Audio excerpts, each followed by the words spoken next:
আসসালামু আলাইকুম প্রিয় ফেসবুক বন্ধুরা, সবাই কেমন আছেন? আশা করি সবাই ভালো আছেন। কিছু কথা বলতেছি, মনোযোগ দিয়ে শুনে যান। আমাদের সোনার বাংলাদেশ সবাই দাবি করি যে সোনার বাংলাদেশে আমাদের মা বোনটার ইজ্জতের কোনো দাম নেই। 7 বছরের মেয়ে রামিসা, মেয়ে স্কুলে যাবে, কোলাঙ্কার বাচ্চা কি করলো? মেয়েরা দর্শন করলো, দর্শন করে হাত কাটলো, মাথা কাটলো। এটা মানে রামিসার বাবা বলতেছে নাকি বাংলাদেশে বিচার নাই, আমার মেয়ের বিচার লাগবে না। উনি দি অনেক দুঃখে এ কথাগুলো বলছে। তো আমাদের বাংলাদেশের প্রধানমন্ত্রী জনাব তারেক রহমান, আপনাদের কাছে একটি চাওয়া, এই ছোট বাচ্চার রামিসার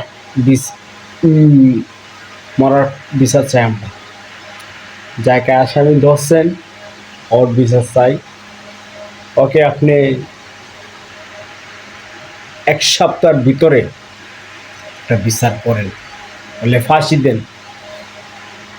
দেশটি আপনি শুনান, আপনি ভালো মানুষ, আপনি অনেক ভালো মানুষ।